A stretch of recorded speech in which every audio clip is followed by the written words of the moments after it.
Black single mom blocked from parent meeting until the white mayor heard her story. The rain had started just before dawn, tapping softly against the thin glass of the apartment window, a gentle rhythm that almost lulled Aisha Carter into believing the day might be kind to her. She sat at the small kitchen table, its surface scratched and worn from years of being the center of every meal, every homework session, every late-night budgeting crisis. Across from her sat her son, Jamal, 11 years old, but with eyes that sometimes carried the weight of a man much older, spooning cereal absent-mindedly while glancing at the clock on the wall. The milk was nearly gone, but Aisha didn't mention it.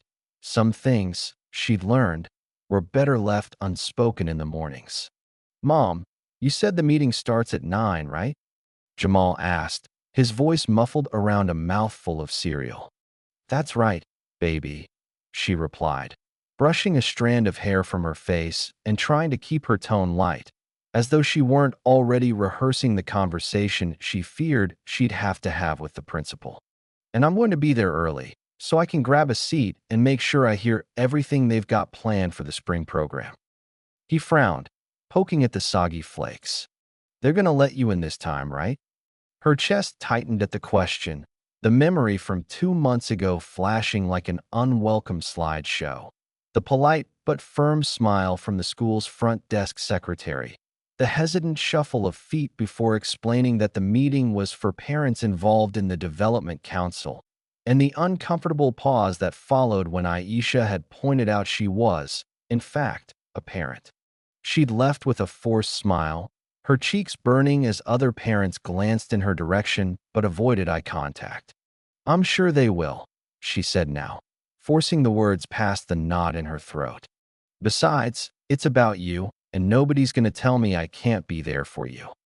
By the time they stepped out into the damp morning, the streets were alive with the hum of commuters and the hiss of tires over wet pavement. Jamal walked a step ahead, his backpack bouncing lightly with each stride. Aisha's coat was thin against the chill, but her pace was steady, each step a silent declaration that nothing, not the weather, not the sideways glances, not the memory of being turned away, would keep her from that meeting. The school building loomed ahead, red brick glistening with rain, its tall white-framed windows giving the illusion of warmth inside. As they approached the entrance, she spotted a small group of parents gathered near the doors, chatting easily, their laughter carrying faintly through the drizzle. She recognized a few of them, faces she'd seen in passing at drop-offs and school events, though she wasn't sure they could say the same about her. Inside, the air was warm but tinged with the scent of industrial cleaner.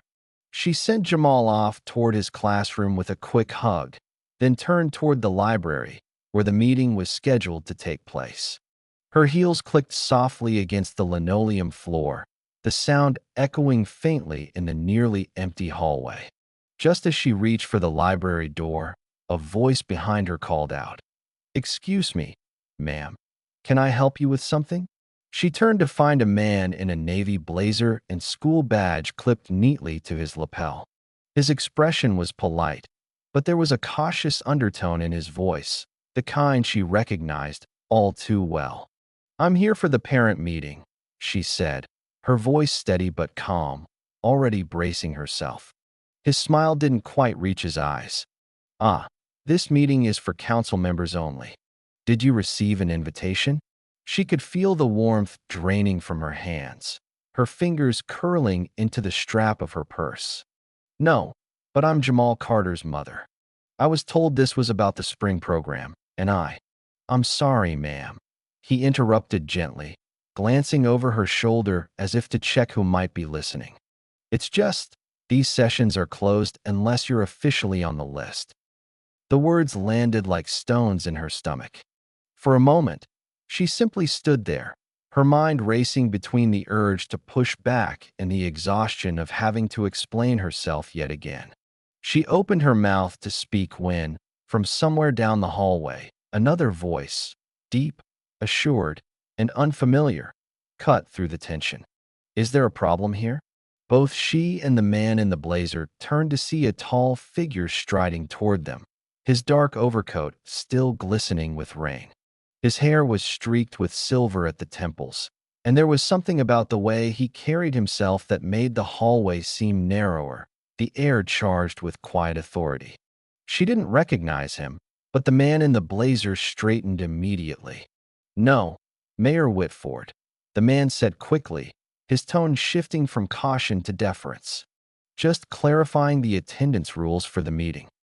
The mayor's gaze moved to Aisha, his expression unreadable. "And who's this?" "A parent," she said before the man beside her could speak, her voice firmer now. "One who was just told she can't be in a meeting about her own child." There was a pause, just long enough for her to wonder if she'd overstepped. But then the mayor's mouth curved into something that wasn't quite a smile, and he gestured toward the library doors. "Then I think we'd better make sure she gets a seat." Her heart pounded as the doors swung open, the low murmur of voices inside suddenly spilling into the hallway. She wasn't sure yet why the mayor had intervened, or what it might mean, but for the first time that morning, she felt the cold beginning to lift. The room was warm and filled with the gentle rustle of paper cups against saucers, the smell of fresh coffee drifting lazily through the air as parents chatted in low tones. The library's fluorescent lights hummed faintly overhead, and the large conference table in the center was already surrounded by a circle of well-dressed adults, many of them leaning in toward one another in conversation. Aisha stepped in behind Mayor Whitford, every instinct telling her she was walking into a place where she wasn't expected, yet the weight of his presence made the air feel strangely different, like there was an invisible space opening for her to step into. Several heads turned at once, eyes flickering from her to the tall figure at her side. She caught a woman in a crisp cream blouse leaning toward the person next to her, whispering behind her hand, though her gaze never left Aisha. It wasn't overt hostility, but the subtle curiosity of people trying to fit her into a narrative before they'd even heard her speak. The mayor didn't bother with introductions right away. Instead, he strolled toward the far end of the table, removed his overcoat, and placed it neatly over the back of a chair. "Good morning," he said, his voice filling the space without the need to raise it. "Before we begin, I'd like to acknowledge that all parents, every single one, are stakeholders in the future of their children's education. That means every voice matters, especially those who have felt unheard." His eyes slid toward Aisha for a brief moment, as if his words were meant for her alone, before he glanced back to the group. A man with salt and pepper hair and a school board pin on his jacket cleared his throat. "Of course, Mayor Whitford, but there are established protocols for these meetings: membership, voting rights." "I'm not asking about protocol," the mayor replied evenly, pouring himself a coffee with unhurried precision. "I'm talking about inclusion. If a parent is here to engage, I don't see a reason they should be shown the door." Aisha felt a sudden, awkward heat on her cheeks as several pairs of eyes settled on her again. She wasn't sure whether to thank him or stay quiet, but before she could decide, a woman across the table leaned forward. "And you are?" "Aisha Carter," she said, her voice carrying a firmness she hadn't entirely planned.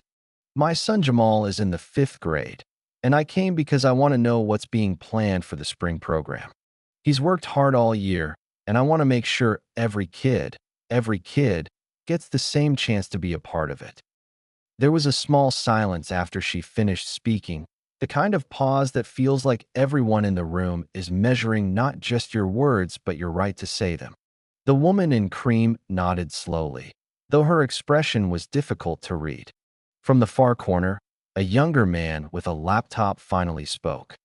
"The spring program is already in draft stages, but parent input is welcome."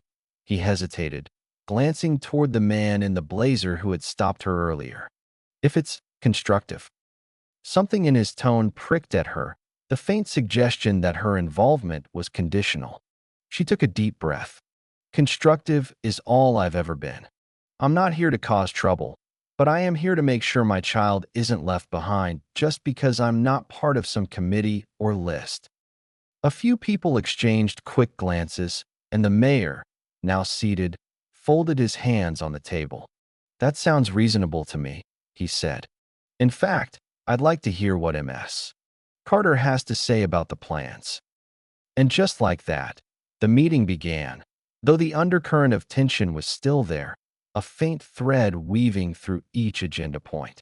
As parents discussed budgets, performance slots, and which local sponsors might be approached for donations, Aisha found her voice slipping in at first in small ways, asking if all grades would have equal time on stage, suggesting more inclusive themes for the performances, until she realized she was no longer whispering her thoughts to the air, but speaking them directly into the room. Yet even as she spoke, she could feel it, the mixture of polite smiles and guarded eyes, as though some of them were still deciding whether she belonged. And in the back of her mind, a question began to grow, one she couldn't shake. Why had the mayor stepped in for her in the first place? By the time the meeting broke for a short break, she still didn't have an answer. But she did have something she hadn't walked in with: a seat at the table. When the break was called, chairs scraped softly against the polished floor, and the low hum of casual chatter filled the library once more. Aisha stood awkwardly near the coffee station, stirring sugar into a styrofoam cup even though she preferred her coffee black. It gave her something to do with her hands while the others clustered into familiar groups. She noticed how easily they fell into conversation. Quick laughs, shared memories from previous school events, while she remained on the outside of their easy familiarity, the only one scanning the room as though still trying to learn its unspoken rules.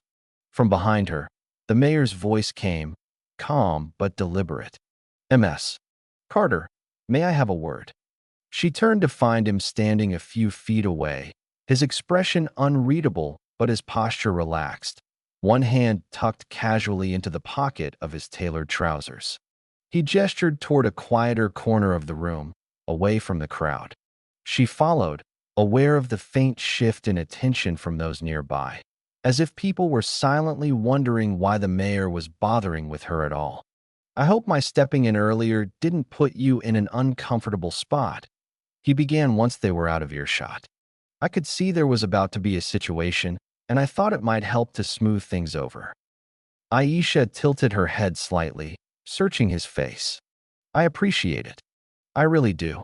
But you don't even know me. Why step in at all?"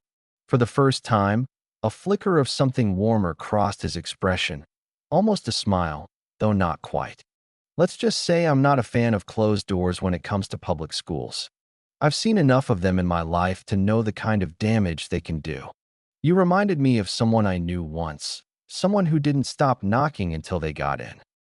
She studied him for a moment longer, unsure whether he was giving her the whole truth. Still, there was something in his tone, an echo of personal experience, that made her believe he wasn't just indulging in political theater. Before she could respond, a voice from the other end of the room called out, "Mayor Whitford, we're starting back up." He nodded toward the table. "Shall we?" Back in their seats, the conversation shifted to the most contentious topic of the morning: budget allocation for the spring program. A tall man in a dark vest leaned forward, tapping a neatly printed spreadsheet with a polished fingernail. "We have a limited amount of funding," he said, "and frankly, I think it makes more sense to invest in the older grades' performances.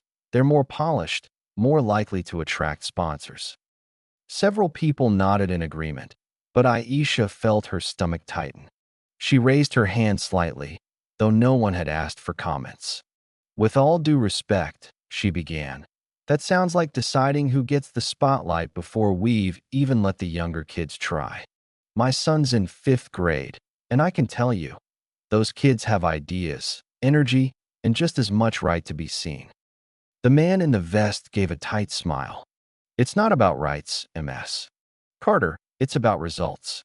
If we put resources into acts that aren't ready, we risk We risk sending them the message that they're not worth investing in. She cut in, her voice firmer than she expected. And once kids hear that, even if it's not said outright, it sticks. I've seen it happen. The room went still for a beat, the faint buzz of the overhead lights suddenly more noticeable. It was the mayor who broke the silence, his gaze fixed on the man in the vest. I think MS. Carter raises a valid point. Talent doesn't magically appear in the older grades. It's nurtured from the start.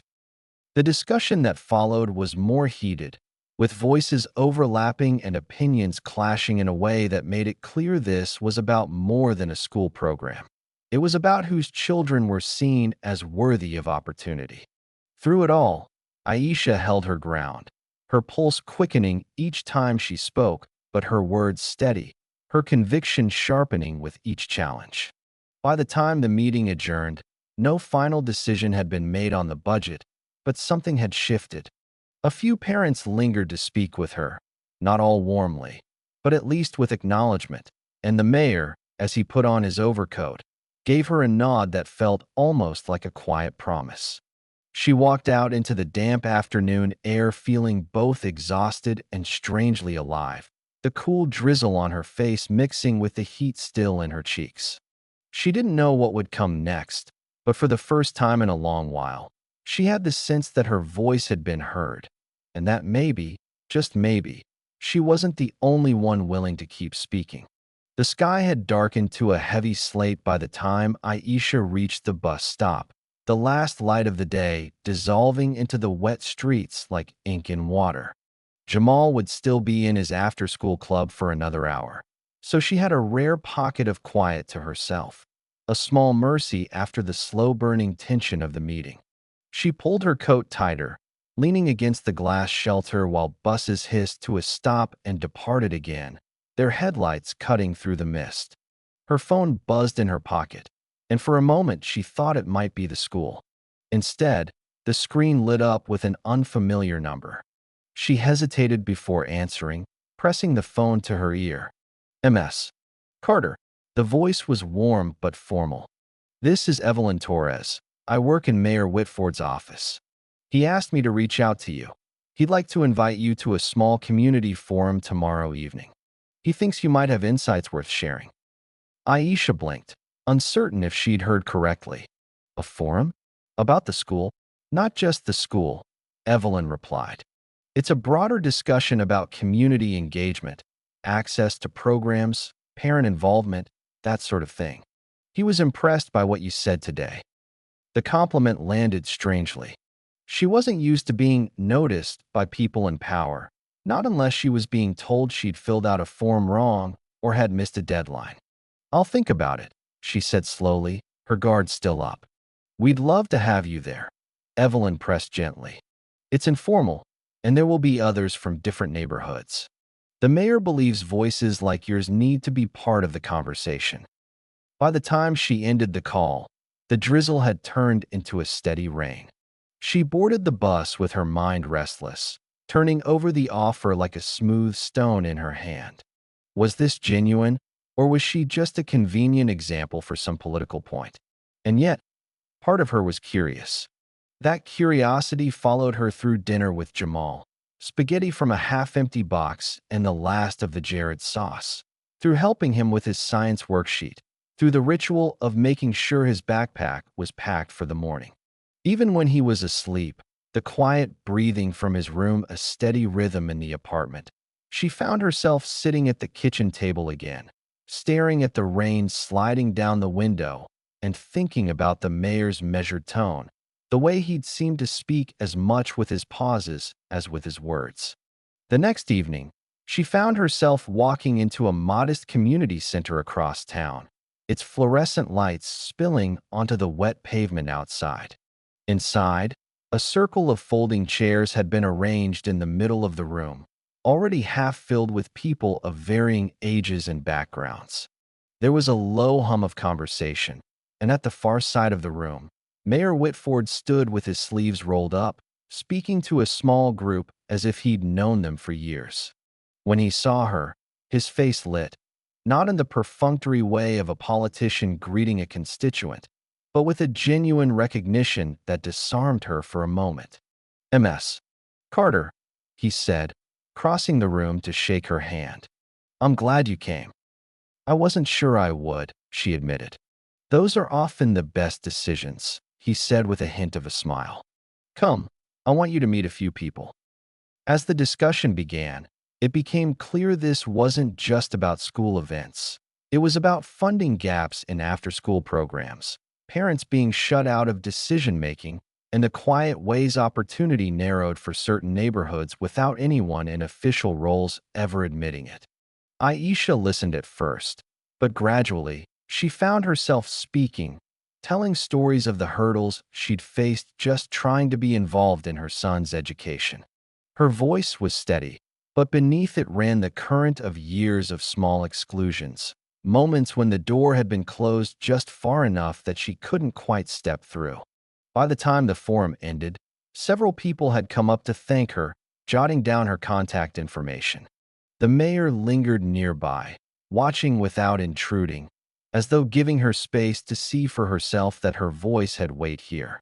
Walking home later, her shoes damp from puddles, Aisha felt something she hadn't expected, a quiet sense of momentum, as though the story that began in that tense school hallway wasn't finished, but was just beginning to open into something larger. The weeks that followed carried a strange, steady hum beneath the surface of Aisha's days, as though the rhythm of her life had been altered in some small but irreversible way. She still rose before the sun, still packed Jamal's lunch with careful precision, still took the bus to her shifts at the community health center. But now, woven between those familiar motions, were the meetings, phone calls, and occasional coffee shop conversations that had begun to spring from that single morning in the school hallway. She had thought, at first, that the mayor's invitation to the forum would be a one-off gesture, something polite but fleeting, but it had grown roots quickly. Evelyn from his office had called twice more to connect her with other parents in different parts of the city, and now there were emails in her inbox about working groups and advocacy projects. What surprised her most wasn't that people wanted her opinion. It was that they listened when she gave it. One cold Thursday evening, she found herself back in the school library for another parent council meeting. This time, she entered without hesitation, a small folder of notes tucked under her arm, her eyes scanning the room not for approval, but for the agenda sheet. There were still a few tight smiles, still a few sideways glances, but they no longer landed the same way. They slid off her like water.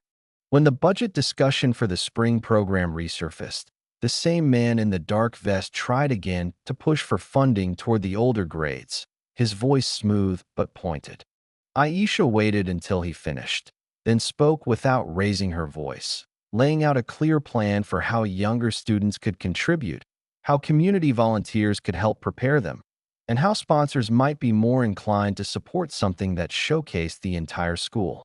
To her surprise, a few of the same parents who had avoided her gaze weeks earlier now nodded in agreement.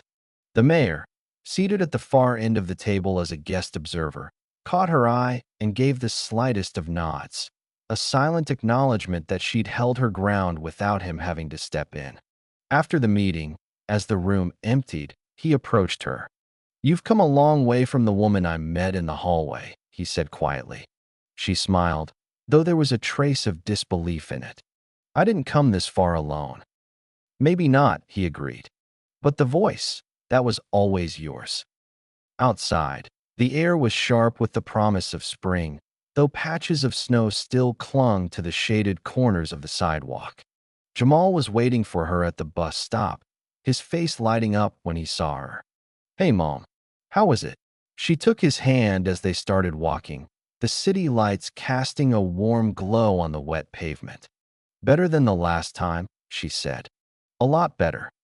As they moved through the quiet streets, Aisha realized that while she'd walked into that first meeting fighting just to be let in the door, she was now walking towards something else entirely, not just for her son, but for every parent who'd ever been told, in one way or another, that their presence wasn't needed. And for the first time in a very long while, she believed she could keep pushing until those doors didn't just open for her, but stayed open for everyone.